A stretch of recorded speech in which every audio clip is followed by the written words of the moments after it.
श्रील प्रभुपाद की पुस्तकों की ई बुक और ऑडियो बुक प्राप्त करने के लिए डाउनलोड करें ट्रांसेंड ऐप।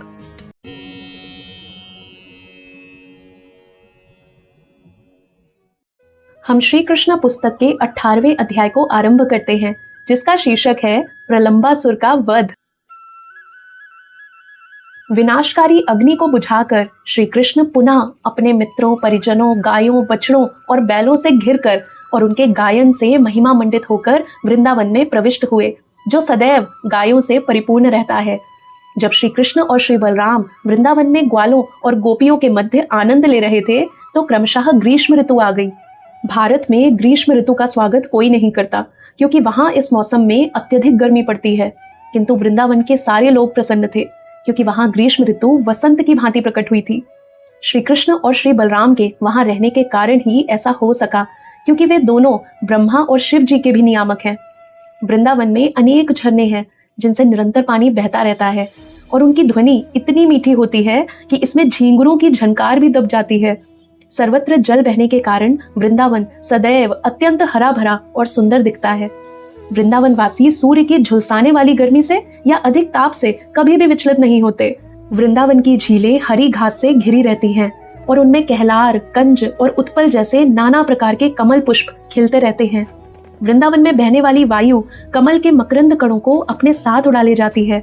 जब यमुना जी की तरंगों, झीलों और झरनों के जल की बूंदें वृंदावन वासियों के शरीर का स्पर्श करती थीं, तो उन्हें स्वतः ही शीतलता का अनुभव होता था। अतः वे ग्रीष्म ऋतु के कारण तनिक भी विचलित नहीं होते थे। वृंदावन सुरम्य स्थल है, वहां सदैव फूल खिलते रहते हैं। यहाँ अनेक प्रकार के अलंकृत हिरन भी रहते हैं। पक्षी कलरव करते हैं, मयूर कूजते हैं और नाचते हैं, तथा मधुमक्खियां गुंजन करती हैं। कोयले पंचम स्वर में गाती हैं। अतः आनंद कंद श्री कृष्ण वंशी बजाते हुए अपने बड़े भाई श्री बलराम तथा अन्य ग्वाल बालों एवं गायों को साथ लिए वृंदावन के सुंदर वन में वातावरण का आनंद लेने के लिए आए। वे मोरपंख जैसे फूलों वाले वृक्षों के बीच गए। उन्होंने पुष्पों की माला पहनी और केसर रज से विभूषित हुए। कभी वे नाचते और गाते, तो कभी वे एक दूसरे से कुश्ती लड़ते। जब श्री कृष्ण नाचते तो कुछ ग्वाल बाल गाते और कुछ बांसुरी बजाते, कुछ शंख बजाते, कुछ ताली बजाते और श्री कृष्ण की प्रशंसा करते। हे कृष्ण, तुम बहुत सुंदर नाचते हो। वस्तुतः ये सारे बालक देवता थे, जो स्वर्ग लोक से श्री कृष्ण को उनकी लीलाओं में सहायता करने आए थे। ये देवता ग्वाल बालों के वेश में श्री कृष्ण को नाचने में प्रोत्साहन दे रहे थे, जिस प्रकार एक कलाकार दूसरे की प्रशंसा करके प्रोत्साहित करता है। तब तक श्री कृष्ण और श्री बलराम का मुंडन संस्कार नहीं हुआ था, अतः उनके बाल कौओं के पंखों की भांति इकट्ठे हो गए थे। वे अपने मित्रों के साथ सदा आंख मिचौली खेलते या परस्पर लड़ते भिड़ते रहते। कभी कभी जब उनके मित्र कीर्तन करते या नाचते, तो श्री कृष्ण उनकी प्रशंसा करते। मित्रों, तुम लोग कितना अच्छा नाचते और गाते हो। लड़के बेल और गोल गोल आमलकी फलों को गेंद बनाकर खेलते। कभी कभी वे लुका छिपी खेलते, जिनमें एक दूसरे को ललकारते और छूते। कभी कभी वे जंगली हिरणों और विविध पक्षियों का अनुकरण करते। वे एक दूसरे के साथ मेंढक की बोली का अनुकरण करके हंसी उड़ाते और वृक्षों के नीचे झूलने में आनंद लेते।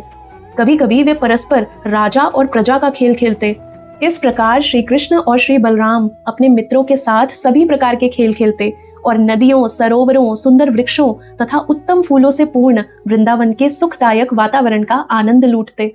एक बार जब वे सब अपनी दिव्य लीलाओं में लीन थे, तो प्रलंबासुर नामक एक असुर उनकी टोली में श्री बलराम और श्री कृष्ण दोनों का अपहरण करने के उद्देश्य से आ गया। यद्यपि श्री कृष्ण एक ग्वाल बाल का अभिनय कर रहे थे, किंतु श्री भगवान के रूप में वे भूत, वर्तमान और भविष्य सब कुछ जानते थे। अतः जब प्रलंबासुर उनकी टोली में आया, तो श्री कृष्ण सोचने लगे कि इस असुर का किस तरह वध किया जाए। किंतु बाहर से वे उससे मित्र के रूप में मिले और बोले, प्रिय मित्र, अच्छा हुआ तुम हमारी लीलाओं में भाग लेने आ गए हो। फिर श्री कृष्ण ने अपने समस्त मित्रों को बुलाकर आज्ञा दी, अब हम अपनी अपनी जोड़ी बनाकर खेलेंगे और जोड़े में ही रहकर ललकारेंगे। इस प्रस्ताव के साथ ही सारे बालक एकत्र हो गए। कुछ बलराम जी की टोली में हो लिए और कुछ श्री कृष्ण की टोली में, और अपनी अपनी जोड़ी के साथ खेलने लगे। इसमें हारे हुए खिलाड़ी को अपनी पीठ पर विजयी खिलाड़ी को चढ़ाना होता था, जिस प्रकार घोड़ा अपने मालिक को चढ़ाता है। वे खेलने लगे और भांडीर वन से होकर जाते समय साथ साथ गाय चराते रहे। श्री दामा तथा वृषभ सहित बलराम जी की टोली विजयी हुई, अतः श्री कृष्ण की टोली को इन सभी को अपनी पीठ पर बिठाकर भांडीर वन से होकर जाना पड़ा। भगवान श्री कृष्ण ने हारने के कारण श्री दामा को अपनी पीठ पर चढ़ाया और भद्रसेन ने वृषभ को। इस खेल का अनुकरण करते हुए ग्वाल बाल के रूप में आए प्रलंबासुर ने श्री बलराम को अपनी पीठ पर चढ़ा लिया। प्रलंबासुर एक बहुत बड़ा असुर था और उसने अनुमान लगा लिया था कि ग्वाल बालों में श्री कृष्ण ही सबसे अधिक शक्तिमान है। श्री कृष्ण की टोली से बचने के उद्देश्य से प्रलंबासुर श्री बलराम को दूर ले गया। निसंदेह ये असुर बहुत बलवान था, किंतु वह पर्वत के समान भार वाले श्री बलराम को उठाकर ले जा रहा था। अतः वह उनके भार से थकने लगा और उसने अपना वास्तविक रूप धारण कर लिया। अपने इस रूप में वह सुनहरे मुकुट तथा कुंडलों से सुशोभित था और ऐसा लग रहा था मानो विद्युतमय बादल चंद्रमा को धारण किए हो। श्री बलराम ने देखा कि इस असुर का शरीर बादलों की सीमा तक फैला है। इसकी आंखें अग्नि के समान जल रही हैं और इसके नुकीले दांत मुंह के भीतर चमक रहे हैं।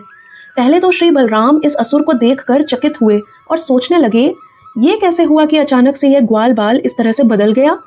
किंतु वे तुरंत समझ गए कि उन्हें कोई असुर उनके मित्रों से दूर लिए जा रहा है और मार डालना चाहता है।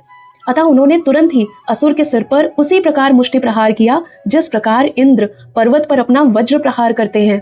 श्री बलराम के मुष्टि प्रहार से वह असुर चोट खाए सर्प की भांति मुंह से रक्त बहाता हुआ मर गया। जब असुर गिरा तो उसने भीषण गर्जना की, मानो इंद्र के वज्र प्रहार से विशाल पर्वत गिर गया हो। तब सारे बालक उस स्थान की ओर दौड़े। इस भयानक दृश्य को देखकर वे बहुत अच्छा कहकर बलराम जी की प्रशंसा करने लगे। फिर ये सोचकर कि श्री बलराम मृत्यु से बचे हैं, वे सब उनका अत्यंत स्नेहपूर्वक आलिंगन करने लगे और अपनी अपनी बधाइयां और आशीष देने लगे। स्वर्गलोक के सारे देवता अत्यंत प्रसन्न हुए और उन्होंने श्री बलराम के दिव्य शरीर पर पुष्प वर्षा की। इस महान असुर प्रलंबासुर को मारने के लिए उन्हें आशीष और बधाइयां भी दी। इस प्रकार लीला पुरुषोत्तम भगवान श्री कृष्ण के अंतर्गत प्रलंबासुर का वध नामक 18वें अध्याय के भक्ति वेदांत तात्पर्य पूर्ण हुए।